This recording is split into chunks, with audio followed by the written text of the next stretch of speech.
Good morning. Morning. Morning. That was very peaceful. So, I'm not sure we need another lesson after what we've heard so far this morning, but you're paying me to be here, so we'll go ahead and talk. Oh, God, I mean, it's been so beautiful so far, but actually what I have to share with you kind of dovetails on what we heard in the Daily Word and with the spiritual principles, so I think it'll be good. And it's just that some observations about the sacred and the silly as pathways to the joy of this moment, of now. Very much dovetails, like I said, on what we've already heard. So to get into this, I would actually like to go back 800 years and halfway around the world to the ancient Persia, the ancient Sufi poets that were writing then. A lot of us are fans of Rumi, I'm sure, and some of us might be fans of his contemporary Hafez. How many of us know Hafez? Okay, quite a few. So, but if you don't know Hafez, I recommend you get a book of his poetry because he's not only deep, profound, he's also very whimsical. 800 years ago, Hafez said this: "What is the difference between your experience of existence and that of a saint? The saint knows that the spiritual pathway is a sublime chess game with God, and that the beloved has just made such a fantastic move that the saint is now tripping over joy, bursting out in laughter and saying, 'I surrender.' Whereas, my dear, I'm afraid you still think you have 1,000 serious moves." So yeah, I can relate to that.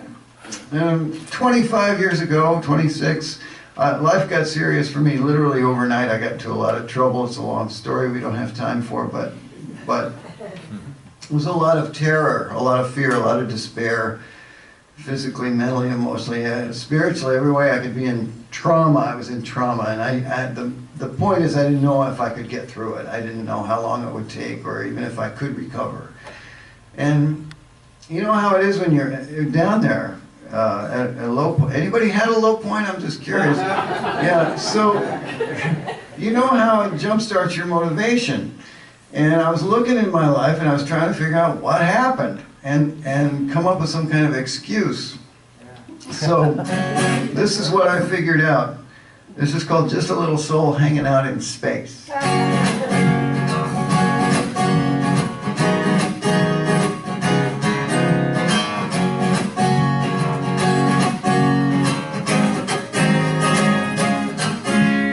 Just a little soul hanging out in space, getting ready to come into the human race.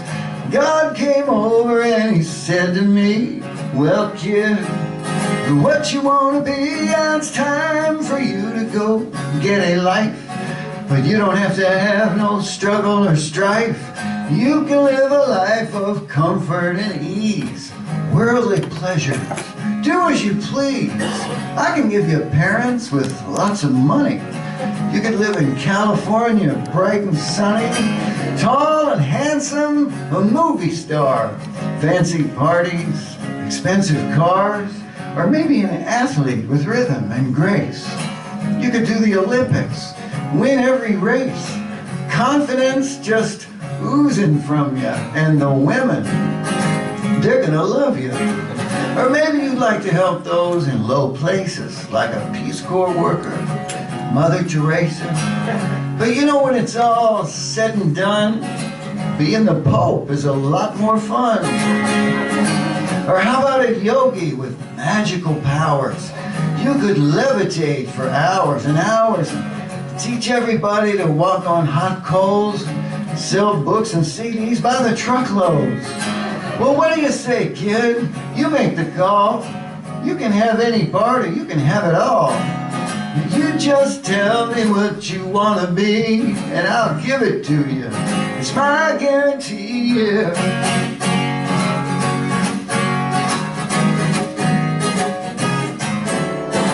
Well, I just stood there with my mouth open, because, you know, that's just what I've been hoping.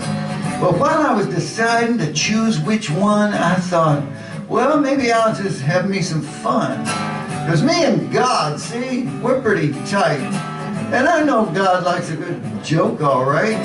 So I figure I'll pull his leg for a while, see if I can't make the old boy smile. So I say, Father, oh mine, you know, all that glory, to tell you the truth, sounds kind of boring. I want a life with some challenge to it. You know, something I gotta work to get through it. I don't want fame and easy success. I want to be shamed and easily depressed. With various physical and mental afflictions. Might as well throw in multiple addictions. I don't need life to be a sweet dream. I want writer's block and low self-esteem, sensitive skin and food allergies, and when I get around girls, make me sneeze. Make me wish that I had more height. Give me claustrophobia, stage fright, prone to worry, riddled with doubt, thinking I'll never figure life out. Yeah, that's it, God. That's what I want to have. And then I just shut up so he could laugh.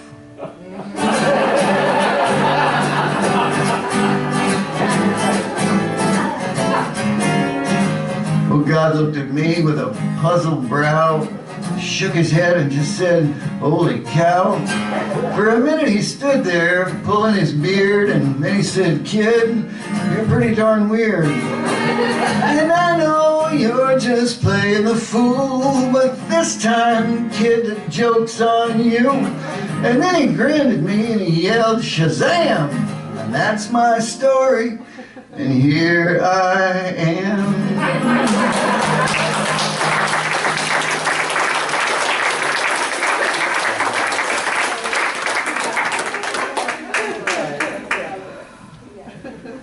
I'm glad you could relate.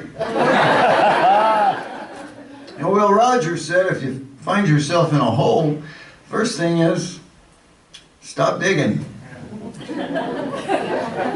That's right. We have to have some awareness around what we think about all day, because it tends to show up. But the good news about that is if we own that, and just like Greg was talking about up here, if we own how our life is, we take responsibility for that, then there's hope there, right? There's power there. Because if I'm the problem in my life, I'm also what? The problem in everyone else's life.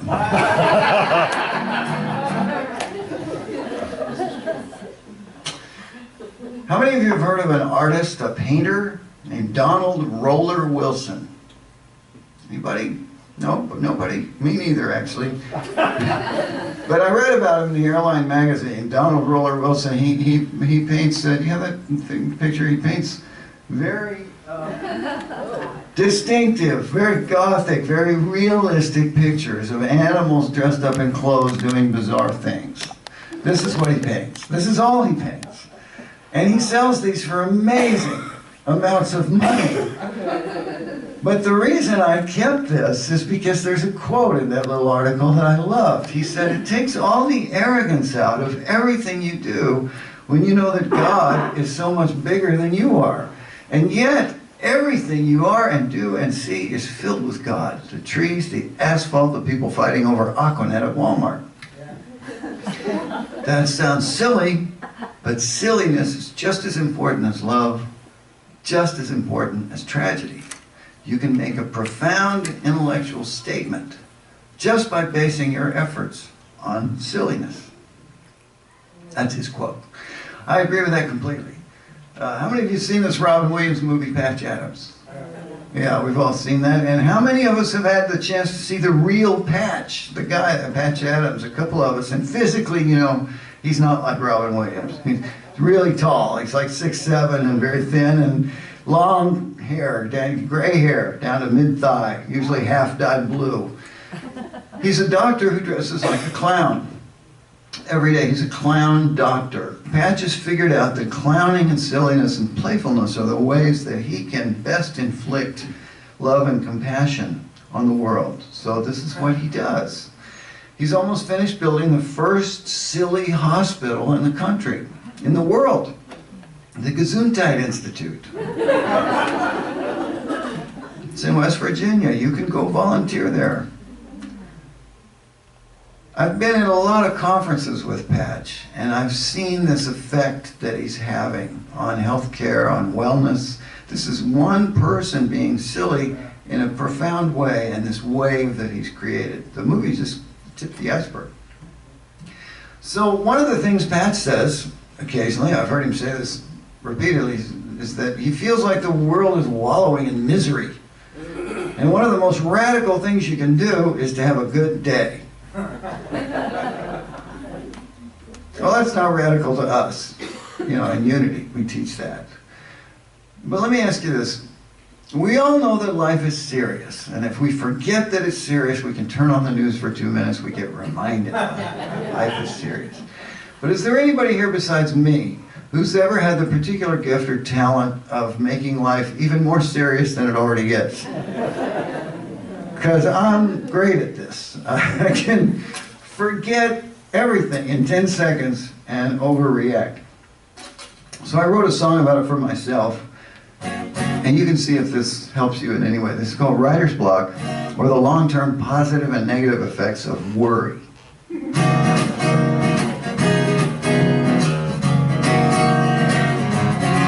I was worried about not writing any songs. No words, no tunes, nothing for way too long. I was worried I'd never write again. Maybe there was no more ink in my pen. And I thought about that, and I began to feel ashamed. I was ashamed that I'd been worried about not writing. I've been through droughts before and come out fighting. It seemed like my worry was out of control, and I was ashamed about it down in my soul. And then it hit me what I was doing, and I started feeling guilty. I was guilty that I could let myself feel shame over something so insignificant as this writing game. I thought I'd released that stuff long ago, and I felt guilty that I had such a long way to go. And then I realized what I was doing, and I got embarrassed. I was embarrassed that my shame could make me feel guilty. All these negative thought patterns, man, it was silly. If someone could see inside my head, they'd give me a drug and put me to bed. Yeah, I was embarrassed. That made me mad. I was angry that I could be so immature.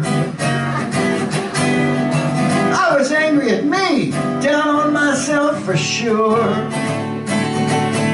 And as my anger turned into resentment, I thought about what the long-term effects of that meant, and I realized what I was doing to my body, and I began to feel afraid.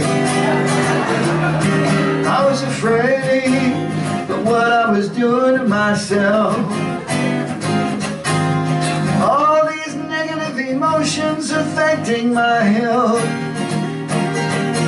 If body and mind are so interconnected, my shame, guilt, worry, and fear were making me infected, and I was afraid that I was becoming depressed. And as I began to sink into depression, the effect on my body and mind became an obsession. The outcome of this could not be in doubt. Gave me something new to worry about. I knew that I might not be around for too long, so I wrote it all down and I had a new song. When I thought about that, I was fine again.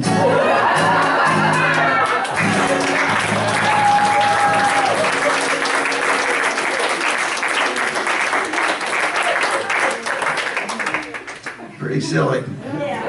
There's great joy in that, see? Great joy in taking something limiting and troubling and bothersome and turning it inside out, upside down, reframing it with humor, taking all the charge off of it, so it's not such a big deal anymore. And worry is the enemy of joy. Because if we're worried, are we in this moment? Where are we? Past or future. Okay, we're in the past and the future, but we're not here. The thing is, it's okay to look at the past and the future. Just don't stare. A lot of us get in the habit of staring. And it's really easy to do, and we get a lot of encouragement to do that. It's from our culture. We're going to have fun with that tonight in our comedy concert. We're going to look at some of the ways our culture urges us subtly and overtly to give up responsibility and stare at the past and the future, make ourselves miserable. And because when you step back and you look at it with humor, then it doesn't have any power over you anymore. So that's part of what we'll do tonight. Anyway, I heard Mel Brooks talking about this on TV. He said, Socrates told us it's good to know thyself. He said, but you know what? I've learned it's way better to now thyself. Now thyself. He said, we need more people living in the now. Living every day like this is our last day. Which is why I never have any clean clothes, because who wants to do laundry on the last day?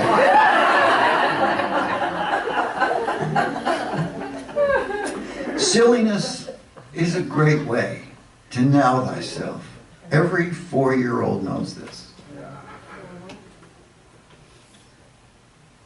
And actually, I could talk to you about this the whole rest of the day. I have so many examples, but I have a 3-second demonstration that will make the point. And it doesn't require any thought or practice or talent or preparation, nothing. All you have to do is when I say go, turn to somebody sitting close to you and have a contest for 3 seconds to see who can make the weirdest face. Okay? I know it's church. Go ahead, just get weird. 3 seconds, let it out. Stretch. Stretch. I can do it for hours.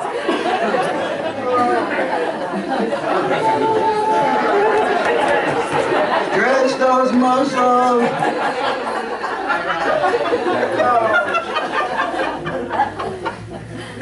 Oh, that was pretty good. Should have had a camera on that. Okay, so I'm willing to bet that for those few seconds, nobody in here was thinking about their mortgage. Or the test results, or the divorce papers, or whatever could be going on. For those few seconds, we're just hearing that love and that fun, and that's... My bias about this is that all of these qualities, all these gifts that we come to God for are always available. All the strength, the power, the love, the beauty, the peace, the grace, all the healing, all the comfort, all the support, it's always available. God never goes on break. But we're busy. We're busy in our grown-up lives doing important grown-up stuff. And we forget, we live in the U.S. of stress. What a friend of mine calls the excited states of America. And we forget to just come back to the present and open the gift. Silliness is a great way to snap right back to the moment, just to this moment. And it's okay to practice. If you grow up serious like I did.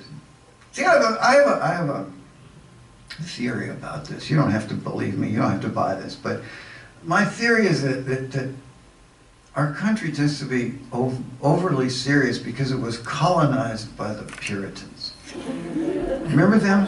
And they were so serious, the English kicked them out.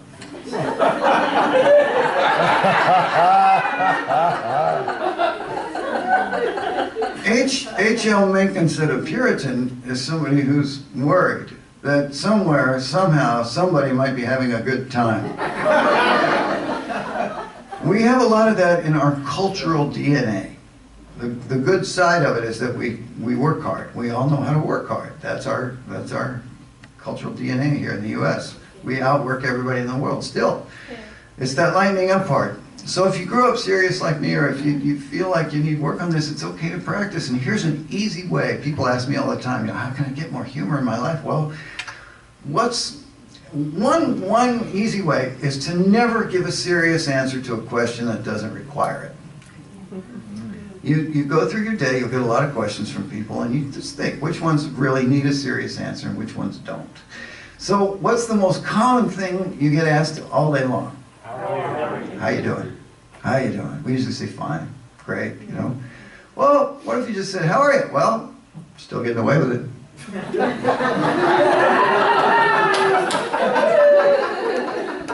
How are you? Well, parts of me are excellent. How you doing? Well, still dangerous. How you doing? Well, great, ever since the sex change. I mean, there's just, you can just, you know, have a few of these in your back pocket, of your mind, and just practice, just try it. Because sometimes you're checking out at a cashier stand and they'll just say, how you doing? You can make their day. You can totally change your day and their day in a second and have a big laugh together. Jesus said the kingdom of heaven is where? And to enter the kingdom of heaven must be like a child. Yeah, it's pretty simple. We forget. All right, so silliness, a great way to know thyself. Now, you come to this church already this morning. You've heard a lot about how to be peaceful, how to come back to the moment. And so we know about prayer and meditation. We know about gratitude. We heard about gratitude today from a beautiful poem. We know about service. We know about powerful feelings of love and connection. But the one thing I just also want to touch on is the sacred, and I'm referring to the mystical connotation of this word sacred. Because when I got down in that black hole and I was so afraid, so scared I'd never have a good day again, one of the things I did was I went back to reading mystics, because I'd gotten away from that for years, and I rediscovered these descriptions of the mystical experience of joining with God, merging with God. And we're talking about merging with God so completely that the little self, the little soul, just really disappears. All that's left is God, the big self.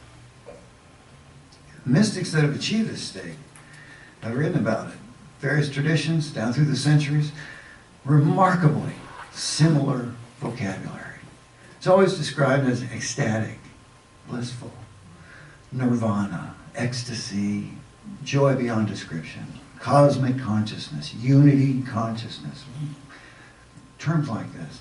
Mystics that have achieved this state but somehow fallen out of it, you can read them, all they care about is getting back there. But it really helped me, because I felt like if it was possible for humans to live at that level, then I had to be able to get up out of this hole I was in and just have a good day again. So what I'd like to do, what I'd like to do is invite us all to move in that direction together a little bit, create a kind of an experience with a meditative chant. Would that be okay? Would you be up for this, like 5 minutes? Okay. So this is a beautiful piece of music. I get credit for writing it because I recorded it, but it's not mine. It's Michael Stillwater wrote this, and I believe he's a California guy. And it's a very, very simple chant. It's in 2 parts. We have a low part, which is usually sung by the men, and we have a high part, which is usually sung by the ladies, but you can sing either part. And the magic is when these 2 parts are sung together. Okay, so some of you know this song, but some of you don't, so I'm going to teach it quickly. Low part first. 4 lines, almost identical. I am one with the heart of the mother. I am one with the heart of love. I am one with the heart of the Father. I am one with God. So the order is mother, love, Father, God. This is how it sings. Now, if you know it, help me teach it to the rest of us. 1, 2, 3. I am one with the heart of the mother. I am one with the heart of love. I am one with the heart of the Father.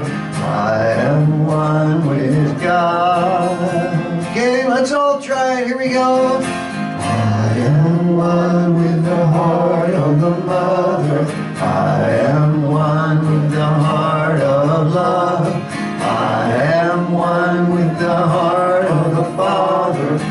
I am one with God. We rest for one bar, then again. I am one with the heart of the mother. I am one with the heart of the Lord. Well, let me hear you louder. I am one with the heart of the Father. I am one with God. Okay, that's great. That's really perfect. That's the low part, usually the male part. We have a high part written for the female voice, or if you're a male tenor, you can get up there. It's a little high for me, but give it a shot. Ave Maria, that's the first half. Just Ave Maria. Second half, Greek phrase you've heard before. Kyrie eleison. Means Lord have mercy. Kyrie eleison. If you can't remember that, just sing carry a laser with an accent.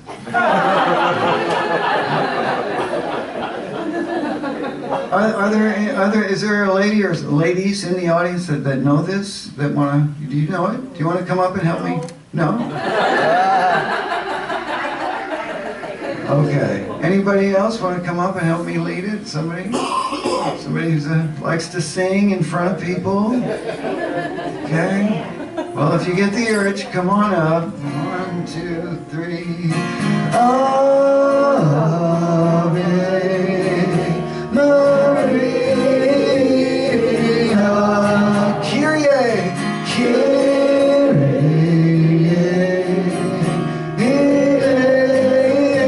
eleison. Okay, here we go. Ave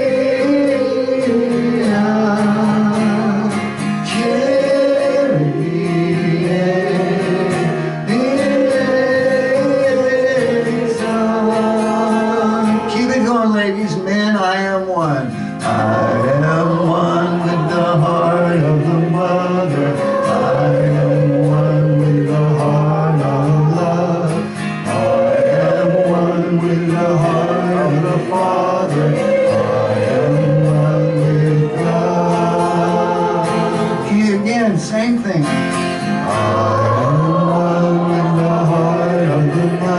I am one with the heart of love. I am one with the heart of the Father. I am one with God. Okay, a little softer. I am one with the heart of the mother. I am one with the heart of love. I am one with the heart of the Father. I am one with God. Okay, just silently.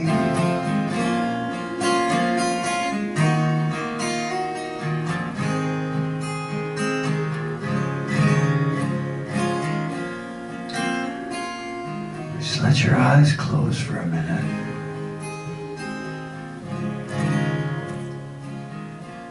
Let all things be peaceful. Let all things be healthy. Be sure to count your blessings at least once a day. Forgive those who have hurt you and those who have offended you. But forgive yourself for what you have done and for that which you have failed to do. That which is done, there is no need to speak of. That which is past, there is no need to blame. Have self-control, self-knowledge, self-respect, and the courage to dare. Be tranquil. The light of intelligence will shine. And strive to make a spot where you stand beautiful. Then the beauty and harmony will follow you in all your days and in all your ways on this journey we call life. And now let's get ready to hum our parts together.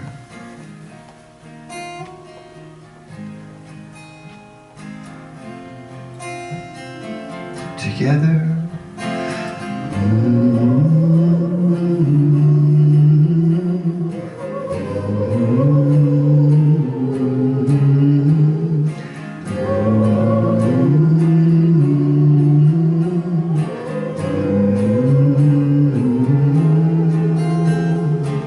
Let's sing softly. I am one with the heart of the mother.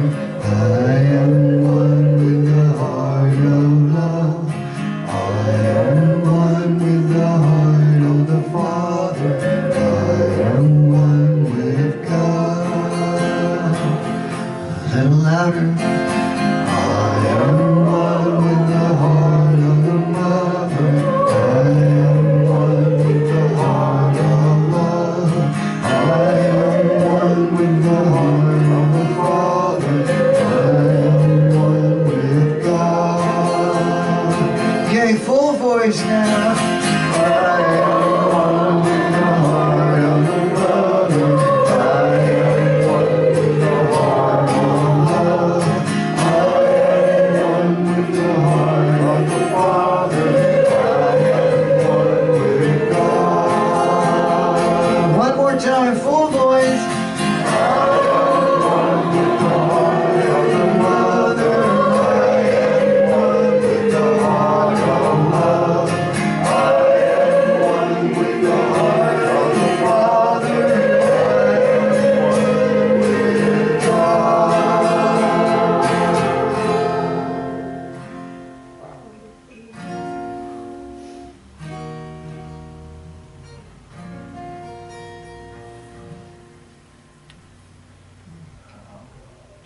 Ah, take a deep breath. That was great. Just breathing in. Fantastic. I hope that brought you into the moment. I certainly.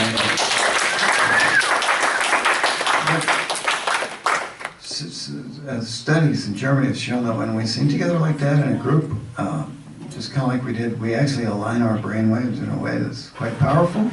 We're sort of in sync right now, and I think we're definitely in sync with spirit. So I feel like this would be a great place to pause and share our tithes, blessings, offerings, and thank you so much. I have one more song, but I think we're over time, so I could save it for tonight, you know, and we'll do that later. But thank you. That was beautiful singing. Yeah.